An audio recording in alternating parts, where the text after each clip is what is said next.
Rosie Williams had always been curious about the world. An African-American woman with a passion for cultural studies, she had dreamed of traveling far from her home in Atlanta. When she was accepted into a prestigious exchange program at a top university in Seoul, she felt as if her life was finally beginning. It was there, amidst late-night study sessions and shared coffee breaks, that she met Ji-hoon Kim. Charming, intelligent, and kind, Ji-hoon seemed to light up every room he entered. They bonded over their shared love of history and a mutual fascination with each other's cultures. As their relationship blossomed, they became the talk of the university. People envied their connection, describing it as something out of a storybook. Despite their different backgrounds, Rosie and Ji-hoon made each other feel at home in a world that often seemed too big. One spring evening, Ji-hoon surprised Rosie with a romantic picnic under the cherry blossoms. As pink petals floated in the breeze, he knelt down and asked her to marry him. Tears streamed down Rosie's face as she said, "Yes." But the joy of that moment soon turned into something else entirely. 2 days after the proposal, Ji-hoon asked Rosie to meet him at a secluded spot on campus. His usually calm demeanor was replaced by an uncharacteristic nervousness. "There's something I need to tell you," he began, taking her hands in his. "I should have told you earlier, but I was afraid of losing you." Rosie tilted her head, her curiosity piqued but unshaken. "What is it?" she asked softly. "I'm not just Ji-hoon Kim. I'm Prince Ji-hoon of the Kim dynasty," he confessed. The words hung in the air, surreal and heavy. Rosie blinked, sure she had misunderstood. "Prince?" she repeated, her voice barely above a whisper. Rosie stared at him, her mind racing. She thought of their shared moments of simplicity, the long walks, the laughter. How could someone so down to earth belong to something so vast? "I didn't tell you because I wanted you to love me for me," he said, his voice trembling, "not for what I am." Rosie didn't know what to say. She loved Ji-hoon deeply, but the thought of stepping into a world of power, wealth, and endless scrutiny was overwhelming. As Rosie learned more about Ji-hoon's world, she realized that being with him meant more than just being his wife. It meant accepting a life filled with relentless expectations and public scrutiny. It meant giving up her dream of a quiet, simple life and stepping into a spotlight she never asked for. Ji-hoon's family wasn't thrilled by the engagement either. While his parents respected Rosie's intelligence and poise, they worried about the cultural challenges and the potential backlash from conservative circles in Korea. But Ji-hoon was unwavering. "I chose Rosie because I love her, not because it's convenient," he told his father one night. As for Rosie, she struggled to reconcile her feelings. Was her love for Ji-hoon strong enough to bear the weight of his world? Could she give up everything she knew to stand by his side? In the weeks leading up to their wedding, Rosie and Ji-hoon faced challenges that tested their bond. Paparazzi hounded them, tabloid headlines questioned Rosie's worthiness, and whispers of disapproval reached Rosie's ears wherever she went. But through it all, Ji-hoon stood by her side. He reminded her of their shared dreams and the love that had brought them together. "You're my home, Rosie," he said one night as they sat together under the stars. "I'll fight for you, no matter what." Rosie looked into his eyes and saw not just a prince, but the man who had made her believe in love. She knew their journey wouldn't be easy, but she also knew that Ji-hoon was worth the risk. Rosie and Ji-hoon's wedding was nothing short of a fairy tale. Under a dazzling sky, surrounded by loved ones, they promised to love each other through every storm. Ji-hoon, the reserved yet warm-hearted South Korean prince, and Rosie, the bold and kind-hearted African-American woman who had captured his heart, were ready to face the world together. After the wedding, they moved to the United States. Ji-hoon wanted Rosie to have a life that blended her American roots with their shared love. They settled into a cozy apartment, far from the grandeur of palaces and cameras. Ji-hoon enrolled in a graduate program, while Rosie started her career as a cultural ambassador, bridging gaps between Korean and African American communities. Their days were filled with quiet joy, morning walks, shared meals, and dreams about the family they would one day start. Ji-hoon's princely duties felt like a distant memory, and they relished the simplicity of their life, until the call came. One evening, Ji-hoon's phone buzzed incessantly during dinner. Rosie watched his expression darken as he answered, the color draining from his face. "What's wrong?" she asked, her voice laced with concern. "It's my father," Ji-hoon said, his voice trembling. "The emperor. He is very sick." The news hit them like a tidal wave. Ji-hoon booked the first flight to South Korea, with Rosie insisting on coming with him. When they arrived, the imperial palace was a somber place. Ji-hoon's father, the emperor, lay frail in his bed, surrounded by advisors and family. The old man's once commanding presence had faded, replaced by vulnerability. The emperor passed away days later, leaving Ji-hoon as the only heir to the throne. Ji-hoon's coronation was set almost immediately, thrusting him into a whirlwind of traditions, responsibilities, and public appearances.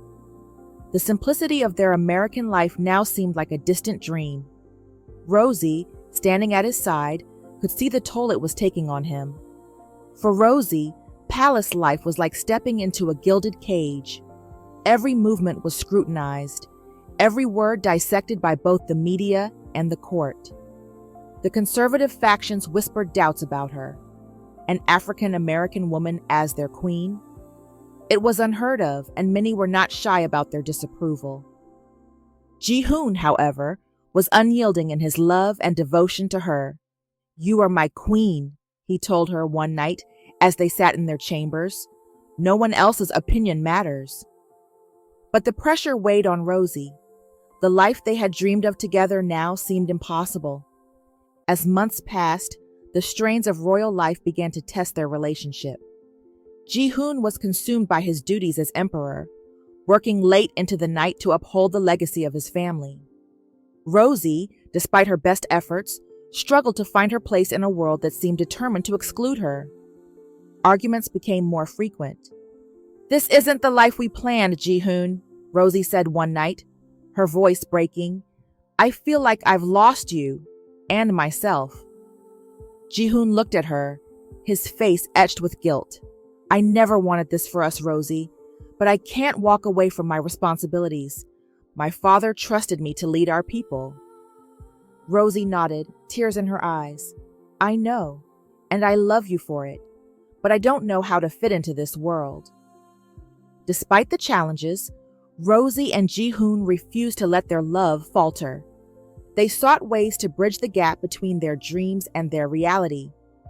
Rosie began working with charitable organizations, using her role as queen to advocate for diversity and inclusion. She created programs that celebrated cultural exchange, earning the respect of many who had doubted her. Ji-hoon, in turn, made time for their relationship, carving out moments of intimacy amidst the chaos of his royal duties. Together, they navigated the delicate balance of love and responsibility, proving that even under the weight of a crown, their bond could endure. The palace hall was unusually cold, despite the warm spring air outside. Rosie sat in silence beside Ji-hoon, her fingers interlocked with his under the ornate table. Across from them, the chief palace official stood, his expression as stoic as the towering statues in the imperial gardens. "We must discuss a matter of great importance, Your Majesty," the official began, his voice calm but resolute. Ji-hoon nodded, gesturing for him to continue. "As you know, the emperor's role is not merely to rule, but to preserve the traditions and legacy of the throne. While your marriage to Her Majesty Queen Rosie is recognized, there is concern among the court." Ji-hoon's jaw tightened. "Concern?" The official hesitated for only a moment, then spoke with a practiced authority. "The continuation of the royal lineage is paramount. Many within the council believe that for the sake of tradition and national unity, it would be prudent for you to take a second wife, a Korean wife. The words hung in the air like a thundercloud. Rosie's heart pounded, but she refused to let the shock show on her face. She looked at Ji-hoon, whose grip on her hand had tightened, his knuckles turning white. "That's not going to happen," Ji-hoon said firmly, his voice cutting through the tension like a blade. "Your Majesty, please understand," the official pressed, his tone softening as though to reason with the child. "This is not an insult to the Queen. It is about preserving our traditions and appeasing those who question." Ji-hoon stood abruptly, his chair scraping against the marble floor. "I don't care about their questions or their doubts. Rosie is my wife. She is my queen. That is not up for negotiation." The official's face remained unreadable, but Rosie could see the flicker of tension in his eyes. "With all due respect, Your Majesty, the court will not easily be persuaded. They see this as a matter of duty, not emotion." Ji-hoon's voice rose, echoing through the grand hall. "Then let them see what true loyalty and love look like. I will not betray the woman I vowed to stand beside." Rosie felt a swell of pride at his words, but knew this was only the beginning. The palace wasn't just a home, it was a battlefield, and this fight had only just begun. The days that followed were a storm of whispered conspiracies and veiled glances. The media speculated endlessly, painting Rosie as an outsider who had no place in the ancient traditions of the empire. The court's murmurs grew louder, their demands increasingly bold. But Ji-hoon and Rosie stood firm, even as the pressure mounted. "Are you sure about this?" Rosie asked one night, her voice barely above a whisper as they sat in their chambers. Ji-hoon turned to her, his gaze unwavering. "There's nothing to question. You are my choice, Rosie. You're my everything. No tradition or council can change that." Despite his confidence, Rosie could see the weight of the crown pressing down on him. The palace was a gilded prison, and they were both its captives. Determined to prove her worth to the court and the nation, Rosie threw herself into her role as queen. She organized cultural initiatives, connected with citizens, and worked tirelessly to bridge the gap between her identity and the expectations of her new world. Slowly, she began to win over skeptics. Her grace, intelligence, and unwavering love for Ji-hoon shone through, silencing many of the whispers. But not all. When the council presented Ji-hoon with of potential second wives, Rosie was in the room. They didn't even bother to hide it from her. Ji-hoon didn't even glance at the paper. He tore it in half and threw it on the floor. "You can bring me 1,000 names," he said, his voice low but seething with anger. "It will not change a thing. My loyalty is to my wife. My devotion is to my queen. And my love is hers alone." The council members exchanged uneasy glances, but Ji-hoon's defiance was unshakable. The palace was a maze of tradition, secrets, and judgment. But within its walls, two unexpected allies emerged to stand by Rosie's side. Ji-hoon's mother, Queen Dowager Eunji, and his grandmother, the Grand Empress Dowager Sun-hee. Rosie had braced herself for their disapproval when she first entered the palace. She'd heard the whispers from courtiers and officials, saw the sideways glances from attendants, and felt the weight of expectations bearing down on her. But Ji-hoon's mother and grandmother surprised her. Rosie's first meeting with the Grand Empress Dowager was a test of resilience. The older woman, known for her sharp wit and unwavering authority, observed Rosie carefully. Sun-hee had seen many queens come and go in her time, and she wasn't one to be easily impressed. "You're different," the Grand Empress Dowager said after a long silence. Her voice was soft but carried a weight that demanded respect. Rosie wasn't sure if that was meant as a compliment or a warning. She met the older woman's piercing gaze and replied, "I am, Your Majesty, but I love Ji-hoon, and I'm ready to do whatever it takes to stand by his side."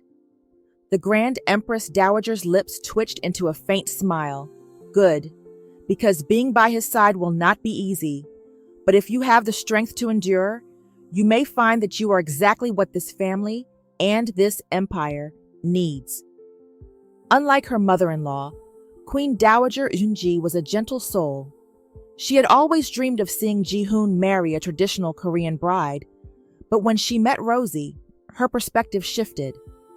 Rosie's warmth, intelligence, and genuine love for Ji-hoon reminded Eunji of her younger self, an outsider in the palace, navigating its complexities with courage.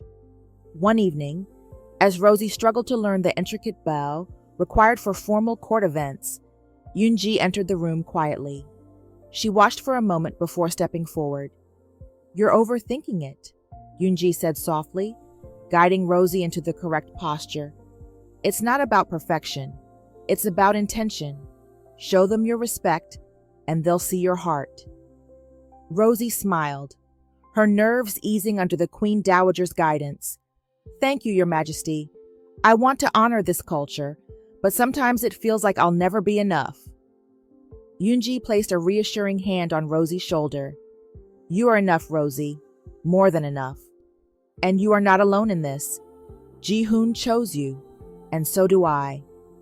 When the court began pressuring Ji-hoon to take a second wife, both Eunji and Sun-hee stepped in, uniting their formidable influence to shield Rosie. During a tense council meeting, Sun-hee arrived unannounced, her presence alone silencing the room. She took her place at the head of the table, her expression unreadable. "I hear there's been talk of a second wife," she said, her voice cutting through the air like a blade. One of the council members cleared his throat nervously. "Your Majesty, we only wish to preserve the traditions of the throne." "Tradition?" Sun-hee interrupted, her gaze icy. "Do you know what tradition truly is? It's the ability to adapt and endure. Ji-hoon's marriage to Rosie is not a weakness. It is a strength. And if any of you cannot see that, then perhaps it is not the throne that needs preserving, but your vision." Eunji, who had been silent until then, added, "Rosie has my full support as queen. She is a woman of grace, intelligence, and unwavering loyalty. If the court values unity, they would do well to follow her example." The council members exchanged uneasy glances, their arguments silenced by the combined authority of the two matriarchs. As time passed, Rosie grew closer to both women. Eunji became a mentor, teaching her the intricacies of palace life, from navigating political alliances to understanding the subtleties of court etiquette. Sun-hee, on the other hand, challenged Rosie to think strategically, often engaging her in discussions about the empire's future. One afternoon, as they walked through the imperial gardens, Sun-hee turned to Rosie. "You remind me of myself when I was younger," she admitted. Rosie blinked in surprise. "I can't imagine you ever having to prove yourself, Your Majesty." Sun-hee chuckled. "Oh, I did. I wasn't born into this life, you know. I married into it just like you, and I faced the same doubts and judgments. But I learned that being a queen isn't about silencing the whispers. It's about proving that they don't matter." Together, the three women became a force within the palace. They worked tirelessly to modernize traditions, bridge gaps between the royal family and the people, and pave the way for a future where love and duty could coexist. Rosie's bond with Eunji and Sun-hee wasn't just about acceptance, it was about empowerment. They saw her not as an outsider, but as a vital part of the royal family, a queen who could inspire change while honoring the legacy she had married into. Through their support, Rosie found the strength to stand tall in the face of adversity, proving to herself, the court, and the nation that she was not just Ji-hoon's wife, she was their queen. The air around the imperial palace buzzed with the usual serenity of the early evening, lanterns casting a warm glow over the marble corridors. Rosie, dressed in a flowing emerald hanbok embroidered with golden patterns, stepped into the garden for a moment of quiet reflection. The soft hum of crickets filled the air, blending with the distant murmurs of the palace staff preparing for the evening feast. Then came the sound, sharp, unnatural. A clash of steel rang out, followed by the unmistakable cry of alarm. Rosie froze, her heart leaping to her throat. From the shadows emerged masked attackers, their movements swift and calculated. Each carried weapons glinting ominously in the dim light. They moved toward her with chilling precision, their intent unmistakable. "Protect the queen!" The commanding voice of Captain Han, leader of the palace guards, cut through the chaos. Within seconds, guards swarmed the garden, forming a protective barrier around Rosie. Swords clashed, the metallic symphony echoing against the palace walls. Rosie backed away, her eyes wide but steady as Captain Han reached her side. "Your Majesty, we must get you to safety," he urged, gripping his blade tightly. "No," Rosie said, her voice firm despite the terror pounding in her chest. "I won't leave until I know the palace is secure." The battle raged on around them. Guards fought with relentless determination, their movements fluid yet precise, while the attackers displayed a shocking level of skill and coordination. The once tranquil garden was now a battleground, cherry blossoms trampled underfoot, and lanterns swinging wildly as the combatants maneuvered through the narrow pathways. An attacker broke through the line, rushing toward Rosie with deadly intent. Captain Han intercepted them with a swift upward strike, his blade catching the intruder's weapon midair. The force of his counterattack sent the attacker reeling. But the danger wasn't over. Another figure emerged from the shadows, aiming a crossbow at Rosie. She instinctively ducked, the bolt narrowly missing her and embedding itself in the tree behind her. The sound of approaching footsteps grew louder as reinforcements arrived, the palace's elite warriors joining the fray. The attackers, realizing they were outnumbered, began to retreat. Yet, their retreat felt too orderly, too rehearsed. Rosie's mind raced as she clutched the edge of a nearby stone pillar for support. This wasn't a random attack. It was a calculated assault, meant to send a message. As the final attacker disappeared into the shadows, the garden fell silent save for the labored breathing of the guards and the distant calls of the wounded being tended to. Captain Han turned to Rosie, his expression a mixture of relief and frustration. "Your Majesty, are you hurt?" he asked, his voice thick with concern. Rosie shook her head, her hands trembling despite her composed facade. "No, but I need answers. Who would dare attack the palace?" Captain Han's jaw tightened.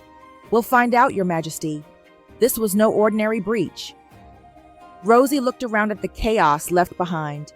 The scorched lanterns, the fallen guards, the still air heavy with the scent of battle.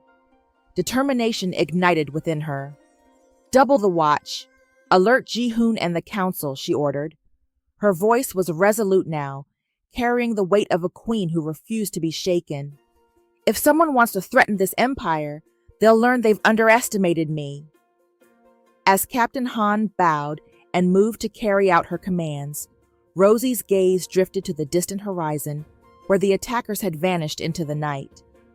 The shadows seemed darker than usual, and for the first time, the imperial palace no longer felt entirely safe.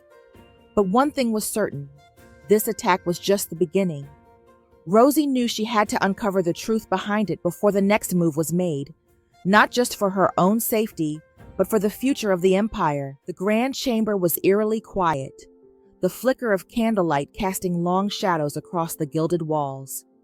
The emperor stood in the center, his broad shoulders trembling as he held Rosie close, clutching her as though she might disappear at any moment. His imperial robes, once pristine, were creased and stained, forgotten in the whirlwind of chaos that had unfolded. Rosie felt the weight of his arms, the sheer desperation in his embrace. Her cheek pressed against his chest, and she could hear his heartbeat, rapid, uneven, raw with fear. His breaths came in short, ragged gasps, as though he had been running, not from an enemy, but from the terror of almost losing her. "You're here," he whispered, his voice cracking. "You're alive." The emperor pulled back just enough to look at her, his tear-streaked face a portrait of anguish and relief. His strong hands cupped her face, trembling as his thumb brushed over a faint scratch on her cheek. It was small, almost insignificant, but to him it might as well have been a mortal wound. "I couldn't," his words faltered, the lump in his throat silencing him. Tears brimmed in his dark eyes, a sight Rosie had rarely seen. This was not the mighty ruler of an empire who stood before her. This was a man, her husband, shattered by the thought of her loss. Rosie reached up, her fingers gently wiping a tear from his cheek. "I'm here," she murmured softly, her voice steady despite the ache in her chest. "I'm safe." But the emperor shook his head, his grip on her tightening as fresh tears fell. "I almost lost you, Rosie," he said, his voice breaking. "If they had succeeded, if I hadn't—" His words dissolved into a choked sob as he buried his face in her hair, clutching her as though she were the only thing tethering him to reality. Rosie's arms wrapped around him, offering what little comfort she could. Her own heart was heavy with the events of the night, the image of the masked attacker still vivid in her mind. But she couldn't let him drown in his grief. Not now. "They didn't succeed," she whispered firmly, her voice a quiet strength. "I'm here because you protected me, because we're stronger together." The emperor pulled back again, his gaze locking onto hers with a fierce intensity. His jaw clenched as if he were trying to regain control of his emotions, but his eyes betrayed him, still glistening with unshed tears. "I swear," he said, his voice low but resolute, "no one will ever threaten you again. I will make sure of it, Rosie, even if it costs me everything."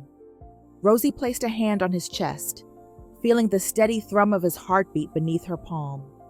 "We will face this together," she said, her words carrying a quiet determination. "You're not alone in this fight." The emperor nodded, a flicker of resolve breaking through his despair, but his arms didn't loosen their hold on her, as if letting go might shatter the fragile sense of relief he had found in her survival.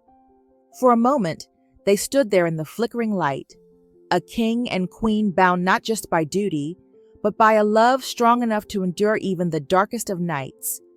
The grand chamber was suffused with a stifling tension, the air heavy as if the room itself held its breath.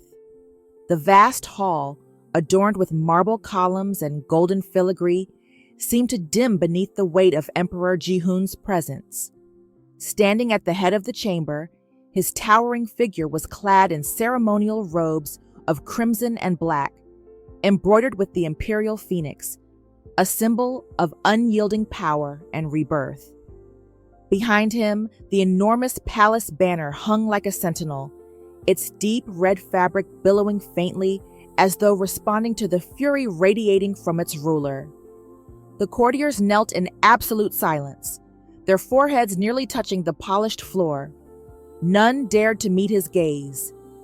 Ji-hoon's eyes, ablaze with righteous anger, swept across the chamber like a storm about to break. His clenched fists trembled at his sides, though his voice when it came was steady and sharp as a blade. "The mastermind has been found," Ji-hoon declared, his voice resonating through the chamber with an icy authority that made the chandeliers tremble, "and justice has been dealt." A murmur rippled through the council but was quickly stifled as Ji-hoon raised his hand, commanding silence. His words hung in the air like a decree from the heavens. "Let it be known," he continued, his tone rising with each syllable, "that any hand raised against my queen is a hand raised against me. An attack on her is an attack on the emperor himself."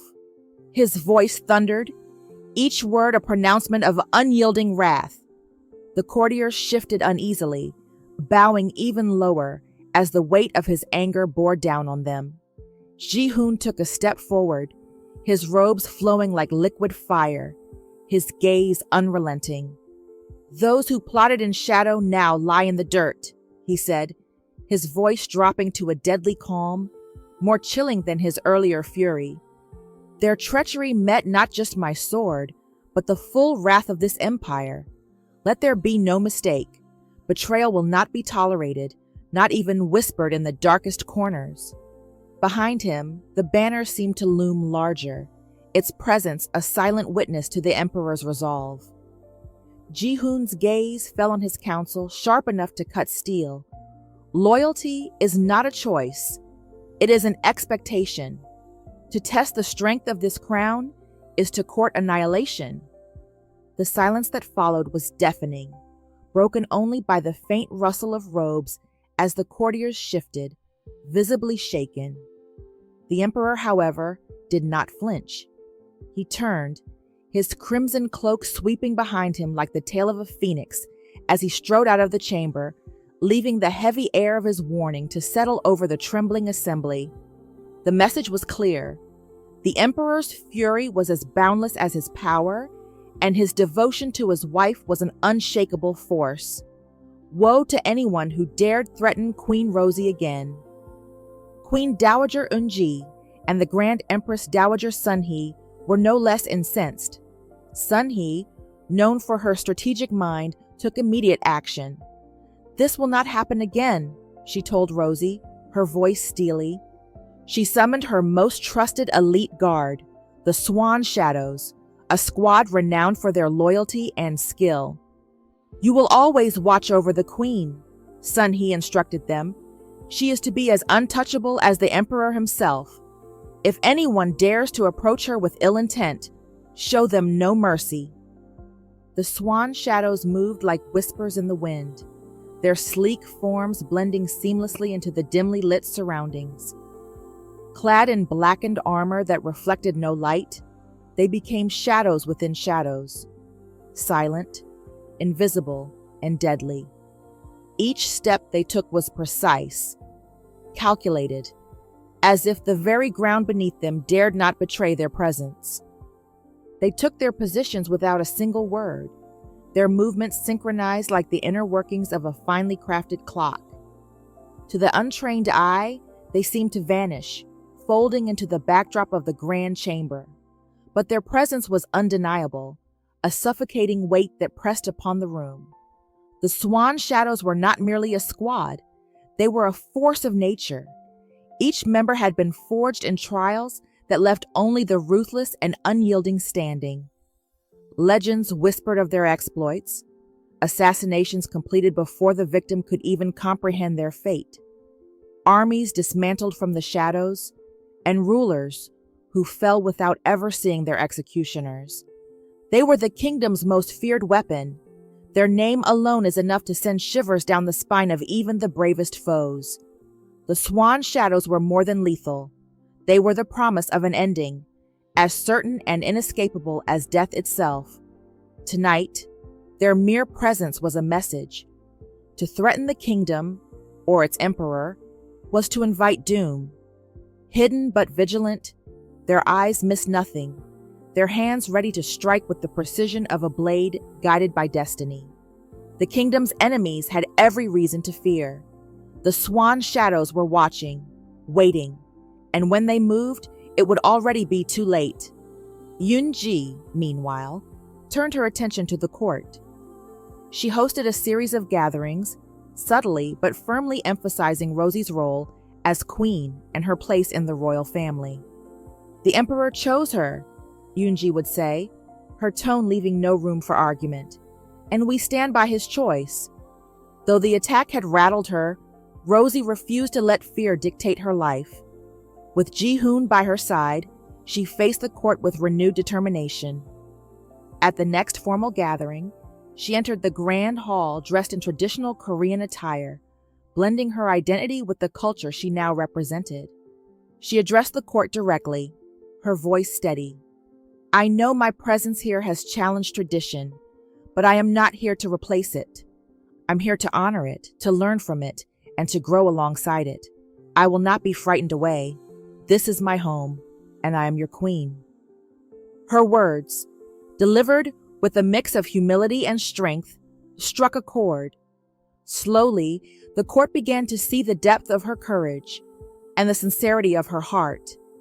Ji-hoon, moved by Rosie's resolve, made a vow to her in private. "I will never let anyone harm you," he said, taking her hands in his. "You are my heart, Rosie. They will learn that I am not just their emperor. I am your husband first and foremost. Anyone who dares to come between us will face the full force of my power." The couple's bond only deepened as they faced these challenges together. Ji-hoon's unwavering support and Rosie's resilience became the foundation of their reign. The attack on Rosie became a turning point, not just for the royal family, but for the empire itself. Ji-hoon used the incident to address deeper issues of prejudice and fear of change. He initiated reforms, encouraging openness and understanding between cultures. Rosie, too, played a role in this transformation. She established programs that celebrated the blending of traditions, showing the people that love and respect could bridge even the widest divides. 3 years had passed since Rosie and Ji-hoon's wedding, a whirlwind of love, challenges, and triumphs. Their days were consumed with the responsibilities of ruling the empire, solidifying Rosie's place as queen, and navigating the intricacies of court politics. Their days were consumed with the responsibilities of ruling the empire, solidifying Rosie's place as queen, and navigating the intricacies of court politics. Rosie had grown into her role with grace, admired for her warmth and resilience, while Ji-hoon balanced his duties as emperor with his unwavering devotion to his wife. Amid the bustle, the idea of starting a family had remained a distant thought. There had simply been too much to handle. Occasionally, Queen Dowager Eunji would lovingly tease Rosie, mentioning how she longed to hold her grandchild and play with them in the palace gardens. Rosie would smile and nod, brushing off the comments, convinced they would have the conversation when the time was right. Now the right time had finally arrived. The palace had settled into a steady rhythm, their reign gaining the respect and admiration of the people. It was during one peaceful evening, as Rosie and Ji-hoon sat together under the warm glow of the lanterns in their private garden, that Ji-hoon raised the subject. "Rosie," he began softly, taking her hand in his, "we faced so much together, and now that things have calmed, I think it's time we talk about something I've been dreaming of for a while. Starting a family." Rosie's heart swelled. She had always known Ji-hoon would be a wonderful father. Seeing the longing in his eyes, she realized that she too was ready for this new chapter. "I think it's time too," she replied, her smile radiant. Weeks later, Rosie began to notice subtle changes in her body, small clues that hinted at the possibility. When the royal physician confirmed the news, Rosie could hardly contain her excitement. She decided to tell Ji-hoon that same evening. When Ji-hoon entered their chambers, she greeted him with a soft smile, holding a small embroidered handkerchief she had prepared earlier. On it, she had written the words, "We're going to be parents." He unfolded it slowly, reading the message before looking up at her with wide eyes. "Rosie, are you—" he stammered, his voice trembling. Rosie nodded, tears already streaming down her face. "Yes, Ji-hoon, we're going to have a baby." Ji-hoon's reaction was unlike anything she had ever seen. His face broke into a mixture of laughter and tears as he wrapped her in his arms. "This is the greatest blessing," he whispered, his voice thick with emotion. "You've made me the happiest man alive." The news spread quickly throughout the palace, and soon the entire kingdom was abuzz with excitement. Queen Dowager Eunji and Grand Empress Dowager Sunhee were overjoyed. They wasted no time in rallying their trusted attendants to ensure Rosie's every need was met. "Rosie, you are not just carrying the future of this empire," Sunhee said, her tone both loving and authoritative. "You are carrying our family's legacy. We will protect and cherish you every step of the way." The two matriarchs doted on Rosie incessantly, overseeing her diet, organizing regular visits from the royal physician, and even teaching her traditional lullabies to sing to the baby. Eunji took it upon herself to decorate the nursery, filling it with heirloom toys and tapestries. Ji-hoon, for his part, was equally attentive. He cleared his schedule as much as possible, spending hours by Rosie's side, talking to her growing belly and dreaming aloud about their future. "Do you think they'll have your smile?" he asked one evening, his hand resting on her stomach. "Or maybe my stubbornness?" Rosie laughed, her fingers entwined with his. "Hopefully they'll have the best of both of us." Months later, the palace buzzed with anticipation as Rosie went into labor. The entire court held its breath, and Ji-hoon refused to leave her side, holding her hand through every moment. When the cries of their newborns filled the air, Ji-hoon felt an overwhelming sense of awe.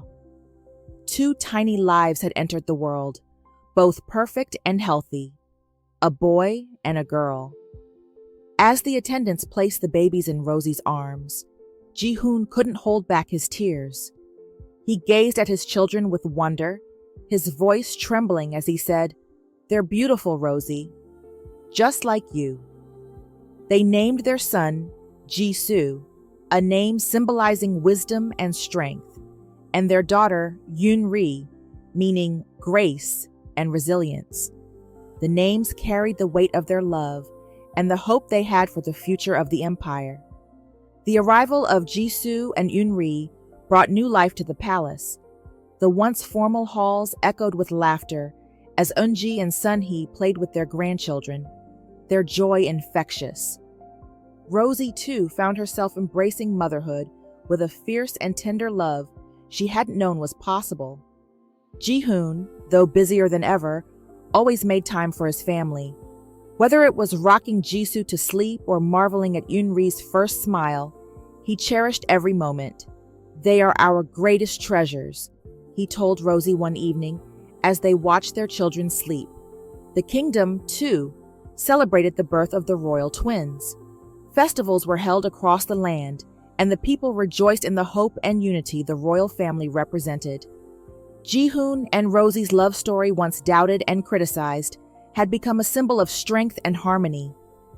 As they stood together on the palace balcony, their children in their arms, they looked out over their kingdom with pride. Their journey had not been easy, but it had brought them to this moment, a family bound by love, ready to face the future together. Thus began a new chapter in their lives, one that would shape not only their family, but the very fabric of the empire for generations to come. The birth of Jisoo and Yoon-ri was met with joy and celebration across the empire. The palace courtyards were adorned with lanterns, and festivities lasted for days. Yet, amidst the jubilation, an undercurrent of unease began to stir. News of the twins' birth had not only united the empire, but also rekindled the ambitions of old enemies. A rival faction, long thought dismantled, began to resurface, their whispers spreading through darkened alleys and hidden chambers. This group, loyal to a distant branch of the royal family that had been exiled decades ago, saw the twins as a threat to their claim to the throne. Rosie first sensed something was amiss when Ji-hoon became more guarded, his usual warmth shadowed by worry. Late-night meetings with his most trusted advisors became more frequent, and his hand lingered protectively on hers whenever they were together. "What's wrong, Ji-hoon?" Rosie asked one evening, her voice soft but steady. He hesitated, his jaw tightening before he finally spoke. "There are those who see our children as a threat, who would use their innocence as a weapon against us." The words chilled Rosie to her core, but she refused to let fear take hold. "Then we'll protect them, together," she said, her resolve shining through. As the weeks passed, the threat became more tangible. Strange messages began appearing, cryptic warnings left on palace grounds, and sightings of unfamiliar figures near the borders. The rival faction, known as the Shadow of the Crane, had begun to mobilize. Rosie, determined not to be a passive queen, immersed herself in understanding the political intricacies of the empire. She worked closely with Queen Dowager and Grand Empress Dowager, learning about the factions' history and their motives. Her unique perspective, blending her own heritage with her growing understanding of Korean traditions, allowed her to spot patterns others missed. One evening, while poring over old records in the royal archives, Rosie uncovered a hidden clue, a symbol frequently used by the shadow of the crane, embedded in the designs of trade agreements with a neighboring kingdom. The faction was not acting alone. They had allies outside the empire. Rosie rushed to Ji-hoon with her discovery. "They're receiving support from the Kingdom of Goryeo," she said, her voice urgent. "If we can cut off their resources, we can weaken them." Ji-hoon looked at her, a mix of admiration and pride in his eyes. "You've just uncovered what my advisors couldn't in weeks," he said, taking her hand. "Your mind is as sharp as your heart is strong." The revelation prompted swift action. Ji-hoon ordered a covert operation to intercept shipments and disrupt the faction's supply lines. Meanwhile, Rosie worked behind the scenes to rally support from loyal noble families, emphasizing the importance of unity for the sake of the twins' future. The shadow of the crane had never known surrender, and this time was no different. In the dead of night, they schemed with a twisted purpose to strike at the heart of Ji-hoon and Rosie's family. Their aim was clear: to harm the royal children, the innocent heirs to the throne. But the swan shadows were always one step ahead, their vigilance unmatched. With lethal precision, they struck before the enemy could even make their move, swiftly dismantling the plot with the brutal efficiency they were known for. The children were safe, but the consequences for those who dared to threaten the empire would be far more devastating. The emperor's rage spread like wildfire across the kingdom, a force so palpable it could be felt in every corner of the land. His fury was a storm that no one could ignore. As the swan shadows interrogated the captured traitors, the truth was slowly dragged from their lips. Each word they spoke revealed more about the faction's dark designs. Secrets spilled, and the depth of their betrayal was laid bare. The emperor's wrath grew, fueled by the knowledge that those who dared harm his family would face consequences more terrible than they could ever imagine. In the aftermath, Ji-hoon tightened security around the palace, appointing Rosie as a key advisor in matters of strategy. The incident not only strengthened their bond, but also solidified Rosie's position as a queen who was more than capable of defending her family and empire. The final blow to the shadow of the crane came during a public address. Ji-hoon stood before the empire, his voice resonating with authority. "This throne stands strong because of the love and unity of this family," he declared. "Any threat to my wife, my children, or this empire will be met with unwavering resolve. Let this be a warning to all who seek to divide us." The people erupted in cheers, their loyalty to the royal family cemented. In the weeks that followed, the shadow of the crane crumbled under the weight of Ji-hoon's strategic strikes and Rosie's diplomatic efforts. The ordeal left its mark, but it also revealed the strength of their love and the unbreakable bond of their family. Together, they emerged not just as rulers, but as symbols of hope and resilience, ready to face whatever challenges the future held. Rosie's life in the Korean royal family was a whirlwind of discovery and adaptation, but motherhood brought an entirely new dimension to her challenges. As queen, she was expected to embody the traditions and expectations of the empire, but as a mother, she yearned to weave her own roots into her children's upbringing. Balancing these two worlds required every ounce of her courage, resilience, and creativity. When Rosie first announced her pregnancy, the palace erupted in joy, but the excitement was quickly followed by an unspoken undercurrent of expectation. Elders in the royal court began quietly offering advice on how to raise the next generation of monarchs, steeped in the rich history of Korea. While Rosie appreciated their wisdom, she couldn't ignore the aching desire to share her African American heritage with her children, ensuring they understood the beauty of both sides of their lineage. The first challenge came when Queen Dowager suggested a traditional Korean Baek-il ceremony to celebrate the twins' 100th day, a deeply significant milestone in Korean culture. Rosie embraced the idea wholeheartedly, studying every detail of the ceremony, from the symbolic foods like rice cakes and red bean porridge to the traditional hanbok attire for the babies. But she also had an idea.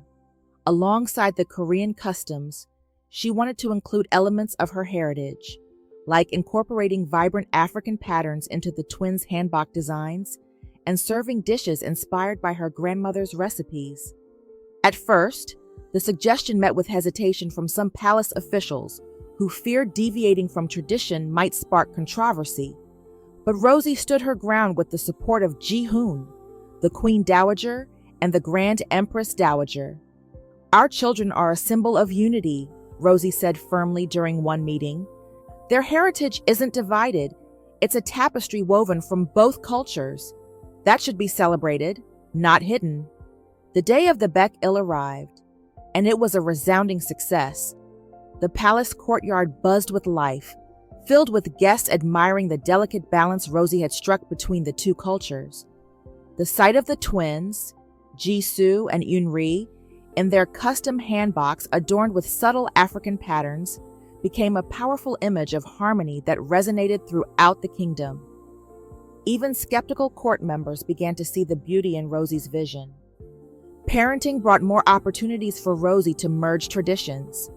When the twins reached the age for their first birthdays, Rosie and Ji-hoon hosted a doljanchi, a Korean first birthday celebration, where the twins would select objects symbolizing their future paths. But Rosie added her own twist, including objects that represented her own cultural background: a book of African folktales, a small model of a saxophone, and a miniature quilt stitched with love by her family back in the States. Beyond ceremonies, everyday life brought its own challenges. Rosie learned the importance of fostering respect and reverence, values deeply ingrained in Korean parenting. She worked tirelessly with the palace staff to master traditional lullabies in Korean, but at night, she'd also sing soulful tunes her mother had sung to her as a child. She introduced her children to Korean proverbs that spoke of wisdom and resilience, while sharing African American stories of strength and perseverance. Some struggles ran deeper than ceremonies or songs. Rosie often faced whispers from traditionalists who doubted her ability to raise a Korean emperor and princess. "How can someone who wasn't born here understand what it means to be part of this empire?" they murmured. But Rosie didn't let their doubts define her. She sought knowledge relentlessly, reading books on Korean history and engaging in long conversations with the Grand Empress Dowager, soaking in her wisdom. In time, Rosie became not just a mother to her twins, but a bridge between two cultures. She started initiatives to celebrate cultural diversity within the empire, hosting festivals that highlighted not only Korea's traditions, but also those of other nations. Her efforts began to shift public perception, showing that embracing differences could strengthen, rather than dilute, the fabric of the empire.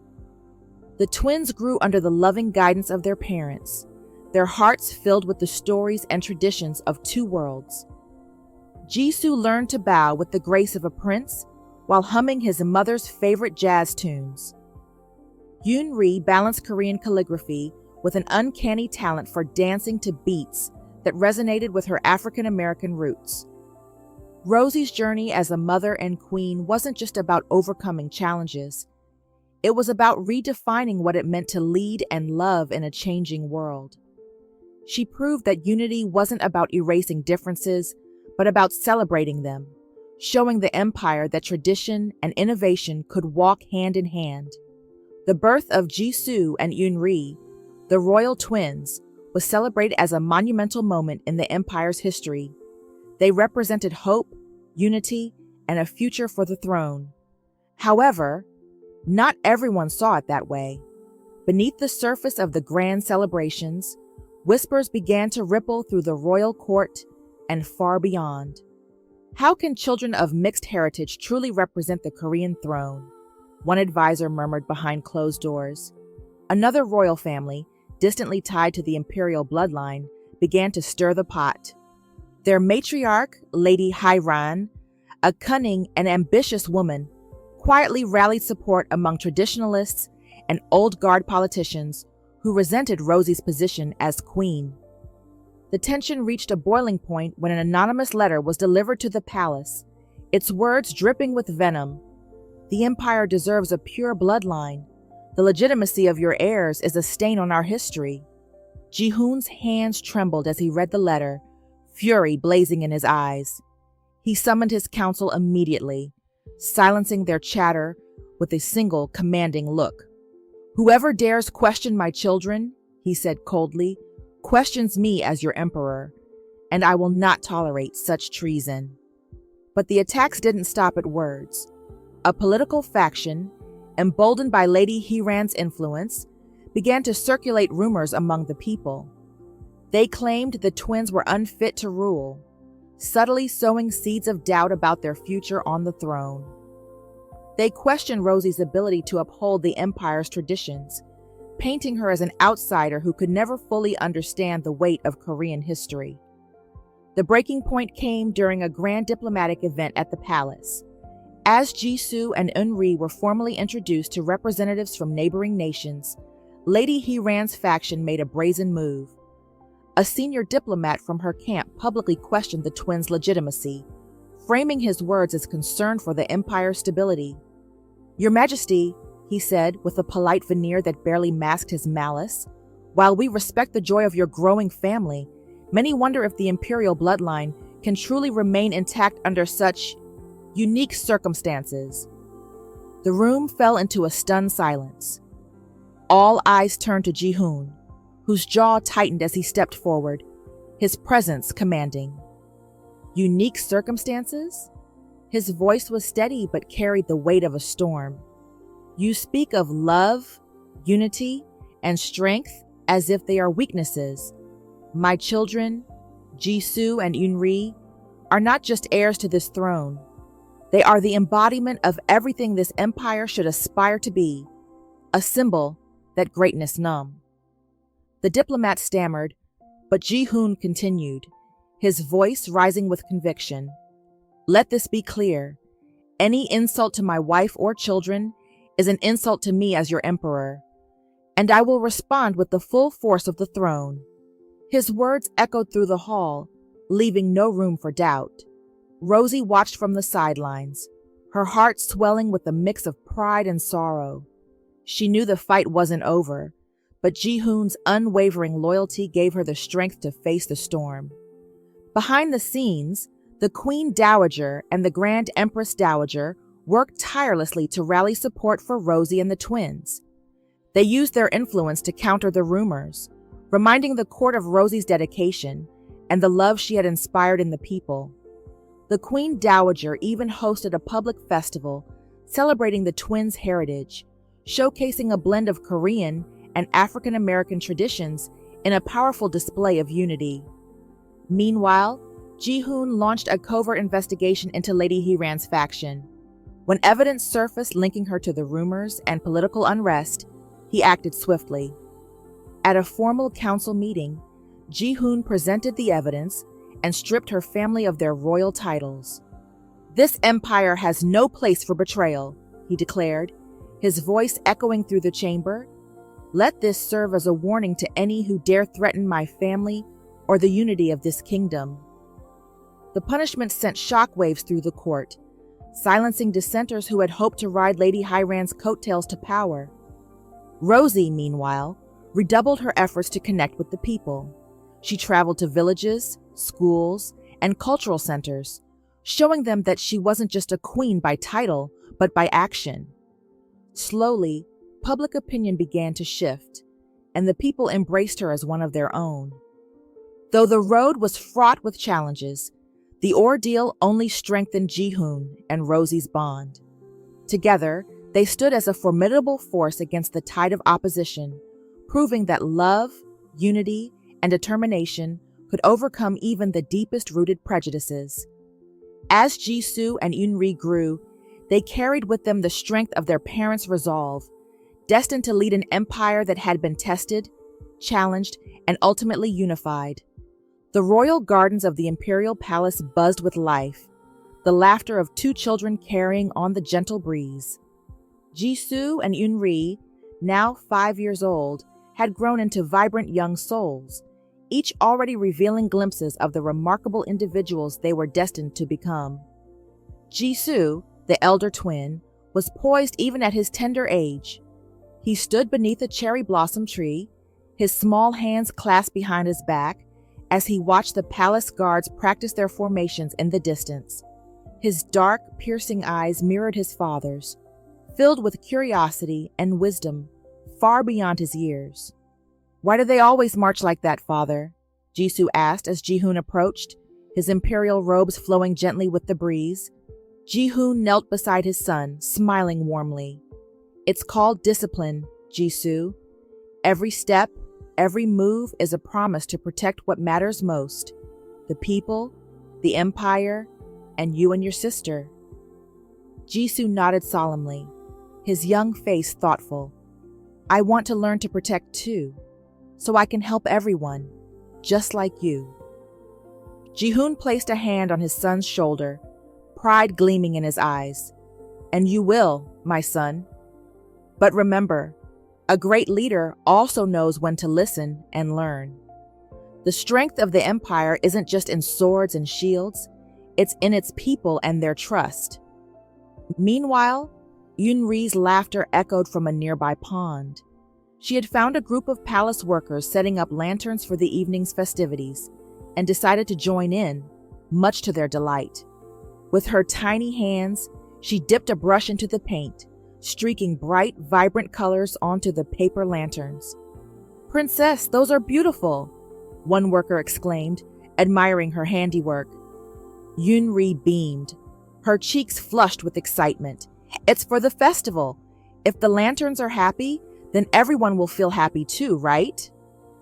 Rosie, watching from a shaded pavilion with the Queen Dowager, chuckled softly. "She has your creativity," the Queen Dowager remarked, sipping her tea. "But her determination, that's all you." "She's fearless," Rosie said, her heart swelling with pride. "And Jisoo, he's already carrying the weight of the world on his little shoulders. They're going to be extraordinary, each in their own way." As the day turned to dusk, the imperial family gathered on the grand balcony to watch the festival lanterns take flight. Jisoo stood beside his father, his small hand resting on the rail as he surveyed the twinkling lights. Eunri twirled in her brightly colored hanbok, her giggles infecting everyone around her. The people below cheered for their young heirs, their voices filled with hope and adoration. Yet, within the vibrant glow of the lanterns, shadows whispered of challenges yet to come. Jisoo's calm, watchful demeanor hinted at the thoughtful and wise leader he would one day become, a young man destined to grapple with the complexities of an ever-changing empire. Eunri, with her fiery spirit and boundless creativity, was equally a force to be reckoned with. Her resilience, already apparent, promised a future where she would challenge conventions, break barriers, and carve a path of her own within the royal legacy. Jihoon and Rosie exchanged a glance, a silent understanding passing between them. Their children were the future of the empire, each uniquely gifted to shape its destiny. While the path ahead would be fraught with trials, the seeds of greatness had been planted. As the lanterns ascended into the night sky, Jisoo turned to his father. "What do you wish for, father?" Jihoon smiled, his voice steady with conviction.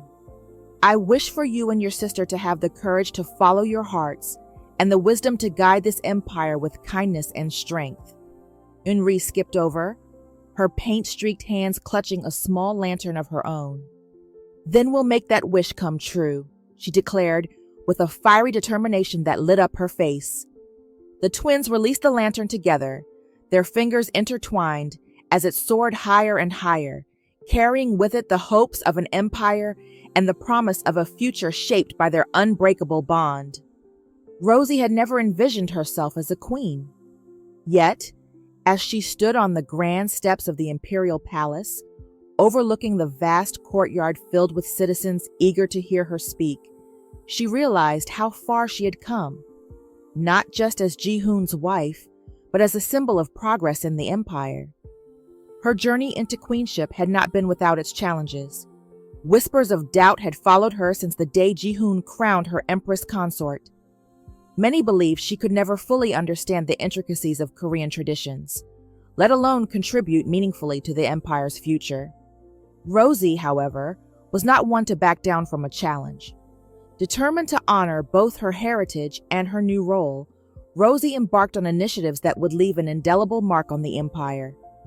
Her first project, the Harmony Academy, was born from a simple idea: education could be the bridge that united people across cultural divides. The academy offered classes not only in traditional Korean studies, but also in global perspectives, creating a space where students from different backgrounds could learn together. The academy's opening ceremony was met with skepticism from traditionalists, but Rosie's impassioned speech silenced even the harshest critics. "Knowledge," she said, her voice steady and resonant, "is not bound by borders or traditions. It is the light that guides us, the bridge that connects us, and the key to our future." Beyond education, Rosie championed initiatives to modernize the empire. She worked with Ji-hoon to bring technological advancements to rural areas, ensuring that even the most remote villages had access to resources like clean water and electricity. Her efforts earned her the title the People's Queen, a name that spread like wildfire through the empire. Her most significant contribution, however, came in the form of cultural diplomacy. Drawing from her own experience as an African-American woman who had embraced Korean traditions, Rosie organized the Cultural Mosaic Festival. The festival celebrated the diversity within the empire and beyond, featuring art, music, and cuisine from various cultures. The festival was held in the palace gardens, transformed into a vibrant tapestry of colors, sounds, and scents. Rosie wore a custom-designed hanbok that incorporated elements of her African heritage, a bold statement that spoke volumes. As she walked through the festival with Ji-hoon by her side, her presence was magnetic, drawing people in and breaking down barriers with every smile and word.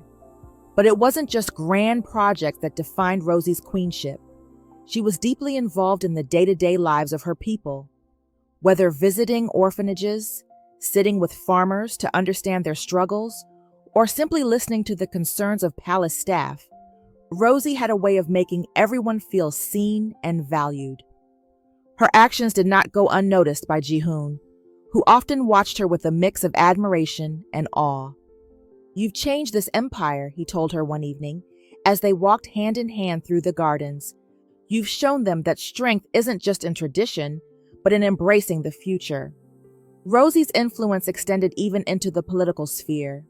When foreign dignitaries visited the palace, they found her intellect and perspective invaluable.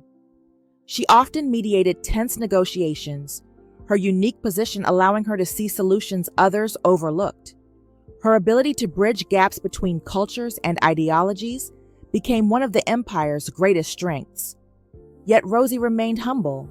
"I'm not doing this alone," she often said, crediting Ji-hoon, the Queen Dowager, and the Grand Empress Dowager for their unwavering support. But the people knew the truth. Rosie was the heart of the empire's transformation, a queen who had defied expectations and reshaped the future. One evening, during a rare quiet moment, Ji-hoon turned to her as they watched their children play. "Do you ever miss the life we could have had in America?" he asked, his voice tinged with curiosity. Rosie smiled, her gaze steady. "Sometimes, but then I see the smiles of our people, the changes we've made, and the future we're building for Jisoo and Yunri, and I know I'm exactly where I'm meant to be." Her answer was more than words. It was a testament to her growth, resilience, and unwavering commitment to the empire she now called home. Rosie wasn't just a queen. She was a bridge between worlds, a beacon of hope, and a force of change that would echo through the empire's history for generations to come. The palace, despite its grandeur and imposing architecture, often felt alive with laughter and warmth when the twins, Jisoo and Eunri, were around. They were the heart of the royal family, weaving connections that had once seemed impossible and transforming the palace into a home of love and unity. Rosie had always been close to Jihoon's mother, the Queen Dowager, and his grandmother, the Grand Empress Dowager. Yet, since the twins were born, those bonds had deepened in unexpected ways. One crisp autumn morning, Rosie found herself in the palace garden, sipping tea with the Queen Dowager while Jisoo and Eunri played nearby. The Queen Dowager, usually reserved, couldn't take her eyes off her grandchildren. "Jisoo has your thoughtfulness," she said, watching the young boy carefully arrange flowers into a crown for his sister. "And Eunri has your spark, your courage." Rosie laughed softly, brushing a stray curl from her face. "I think they get it from both sides. Jihoon's steadiness and my stubbornness." The Queen Dowager reached over and took Rosie's hand. Her eyes filled with emotion. "You've given this family more than I ever thought possible, Rosie. You've brought us together in ways tradition never could." The Grand Empress Dowager joined them shortly after, carrying a small embroidered blanket she'd been working on for weeks. "For Jisoo," she announced, holding it up proudly. "It's an heirloom now, but he'll use it to keep warm during the winter."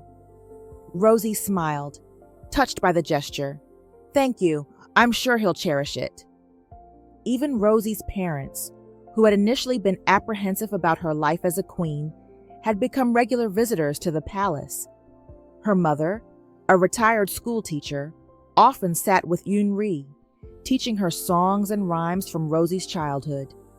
"You've got your mother's voice," Rosie's mother told Eunri during one such session, "loud and clear, ready to be heard." Rosie's father, ever the practical one, had become an unofficial advisor to the royal family, helping them navigate the logistics of running a household as vibrant and active as theirs. "It's not just about leading the empire," he joked with Jihoon one evening. "It's about managing snack time and bedtime stories without a coup from the little ones." One particularly heartwarming moment came during the twins' third birthday. The entire family gathered in the palace's grand hall, a space that had once been reserved for formal ceremonies, but now rang with laughter and joy. Jisoo and Eunri were the stars of the day, running between tables piled high with gifts and treats. As Rosie and Jihoon watched, hand in hand, Jihoon leaned over and whispered, "This is what I always dreamed of, a family that feels like home." Rosie smiled, her heart full. "And it's just the beginning." Later that evening, as the children slept and the palace grew quiet, the Queen Dowager and Grand Empress Dowager joined Rosie and Jihoon in the sitting room. "They've brought out the best in all of us," the Queen Dowager said, her voice soft. "I see it in the way the palace staff adores them, even in how the people speak of the royal family now." Rosie nodded, her gaze fixed on the flickering fireplace. "They're a reminder of what we're building, a legacy of love, unity, and strength." Jihoon wrapped an arm around her, pulling her close. "And they have you to thank for that, Rosie. You've shown all of us what it means to be a family." As the fire crackled and the royal family shared stories late into the night, it was clear that the bonds they had forged were unbreakable. Rosie's journey from a university student to a queen, from a new wife to a mother, had transformed not just her life, but the entire empire. And with Jisoo and Eunri carrying that legacy forward, the future looked brighter than ever. The Queen Dowager and Grand Empress Dowager were more than figures of regality. They were the pillars that upheld the royal family's legacy. From the moment Rosie entered their lives, They took her under their wings, shielding her from the harsh judgment of the court and guiding her through the labyrinth of royal life. Over time, their relationship deepened, transforming from cautious mentorship into an unbreakable bond of family and trust. As Rosie grew into her role as queen, the two matriarchs began to weave her into the rich tapestry of the royal family's history. It started subtly, a shared cup of traditional herbal tea, as the Queen Dowager recounted stories of her late husband, tales of wisdom and sacrifice that held lessons for navigating power and responsibility. A queen's strength lies not only in her crown, but in her heart, she often said, her hand resting gently over Rosie's. The Grand Empress Dowager, with her years of wisdom, saw Rosie's potential and sought to ensure she understood her place, not just as Jihoon's wife, but as the empire's queen. One evening, as the palace was bathed in the soft glow of lanterns, she called Rosie to her private chambers. In the center of the room sat an intricately carved wooden chest, adorned with symbols of the imperial phoenix. The Grand Empress Dowager opened it to reveal a collection of heirlooms, delicate jade hairpins, a ceremonial handbag embroidered with golden threads, and an ancient scroll. "These belong to you now," she said, her voice steady but filled with emotion. Rosie's hands trembled as she lifted one of the jade hairpins. "These are incredible, but why me?" The Grand Empress Dowager smiled, her eyes gleaming with both pride and affection. "Because you are a part of us now, Rosie. These treasures have been passed down through generations of queens, each one adding to their legacy. It is time for you to write your chapter in this family's story." One of the scrolls contained the Code of Queens, an ancient document detailing the virtues and responsibilities expected of the empire's leading women. As Rosie read the passages, she realized how deeply she was being entrusted not just with the royal family's future, but its very soul. The Queen Dowager played her role in a different, more modern way.